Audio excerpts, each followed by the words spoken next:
Assalamualaikum warahmatullahi wabarakatuh. Kami dari kelompok 5 yang beranggotakan saya Marsyutia Natasha, saya Afa Syakira, saya Friska Arina Wulandari, dan satu teman kami yang tidak dapat hadir yang bernama Devisa Aulia.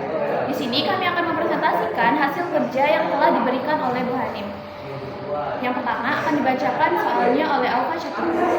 Nomor 2, alat pembayaran non tunai berkembang semakin besar.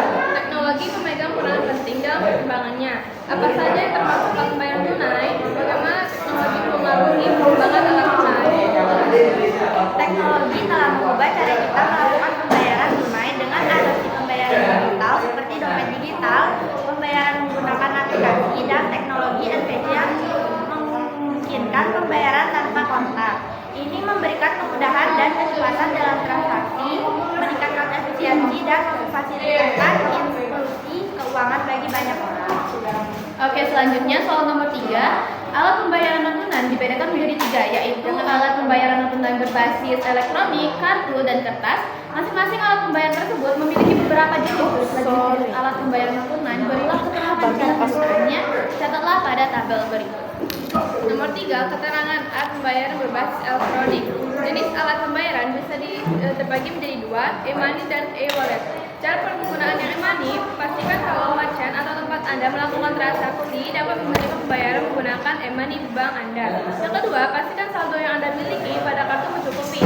Yang ketiga, saat ingin menggunakan kereta api, busway, atau hendak melakukan pembayaran lainnya, Anda hanya perlu tap kartu e-money ke sentra tersedia. Penggunaan yang e-wallet, yang pertama harus membuat akun terlebih dahulu dan mengisi dengan sejumlah saldo melalui bank atau chat lain. Yang kedua, pada saat akan melakukan pembayaran, login ke aplikasi dan memilih jenis pembayaran. Ketiga, kemudian lanjut dengan mengisi data termasuk jumlah pembayaran. Oke, selanjutnya ada alat pembayaran berbasis kartu. Di sini alat pembayaran berbasis kartu dibagi menjadi 3. Yang pertama adalah kartu kredit, kartu debit, dan kartu prabayar. Cara penggunaan kartu kredit yang pertama adalah pahami kemampuan finansial dalam memenuhi kebutuhan. Yang kedua, cek histori atau riwayat transaksi secara rutin. Yang ketiga, atur arus kas dengan baik. Yang keempat, pastikan pembayaran tagihan tepat waktu. Dan yang terakhir adalah atur limit kredit sesuai anggaran. Nah, cara penggunaan kartu debit yang pertama adalah kunjungi kasir saat akan melakukan pembayaran setelah belanja. Yang kedua, gunakan kartu jenis debit yang dapat diterima oleh mesin pembayaran. Yang ketiga, hasil akan memulai proses transaksi dengan cara menggesek kartu pada mesin. Yang keempat, masukkan PIN ATM Anda dan tekan tombol hijau pada bagian kanan bawah. Dan yang terakhir adalah transaksi pun selesai dilakukan. Nah, cara penggunaan kartu prabayar yang pertama adalah pembelian kartu prabayar. Yang kedua, aktivitasi kartu. Yang ketiga adalah pemasangan kartu SIM. Yang keempat adalah mengisi uang saldo. Yang kelima adalah cek saldo. Yang keenam adalah penggunaan layanan. Yang ketujuh adalah pembelian paket tambahan. Dan yang terakhir adalah perhatikan masa aktif.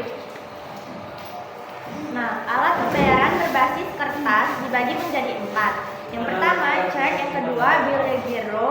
Yang ketiga, nota debit. Yang keempat, nota kredit. Nah, cara penggunaan cek yang pertama, siapkan cek asli yang sudah ditandatangani dan tersedia dananya. Yang kedua, siapkan identitas dari KTP atau SIM. Yang ketiga, datangi kantor bank yang dituju sesuai dengan cek. Yang keempat, daftar antrian dan ikuti teller. Yang kelima, tanda tangani cek. Yang keenam, cantumkan nomor telepon agar HS dihubungi petugas bank. Nah, penggunaan bil giro yang pertama adalah periksa fasilitas. Yang kedua, identifikasi bank. Yang ketiga, kunjungi bank. Yang keempat, isi formulir. Dan yang kelima, verifikasi identitas. Yang keenam, tunggu proses. Nah, penggunaan nota debit yang pertama, buku akuntansi terpisah. Yang kedua, salinan dokumen. Yang ketiga, pengambilan pajak bulanan. Yang keempat, waktu penerbitan. Yang kelima, waktu penerbitan alternatif. Nah, penggunaan nota kredit yang pertama, nota kredit dibuat untuk transaksi retur penjualan. Jika transaksi dilakukan secara kredit, maka pembelian akan mendebet akun hutang yang pada rekening penjual. Jika transaksi dilakukan secara tunai, maka pembelian akan mendebat akun kasnya sebagai akibat dari penerimaan undangannya kembali. Oke, selanjutnya saya akan membacakan soal nomor 4 dari A sampai E.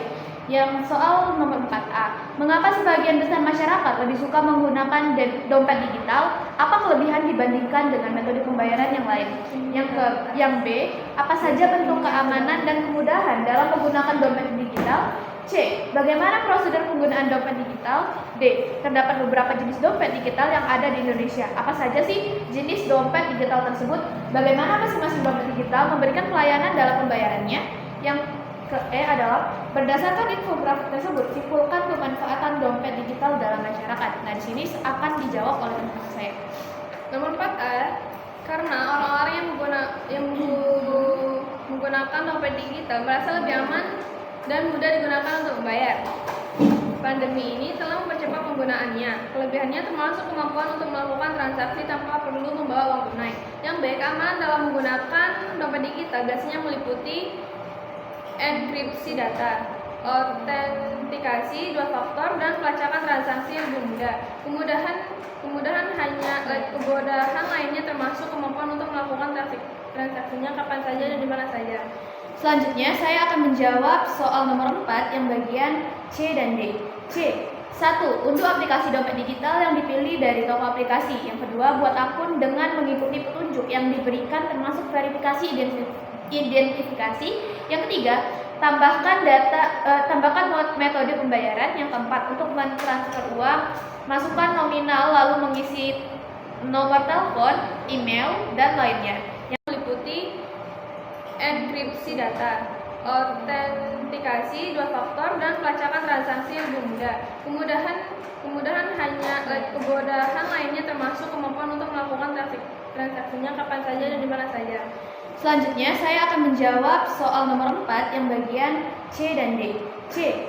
1. Untuk aplikasi dompet digital yang dipilih dari toko aplikasi. Yang kedua, buat akun dengan mengikuti petunjuk yang diberikan termasuk verifikasi identifikasi.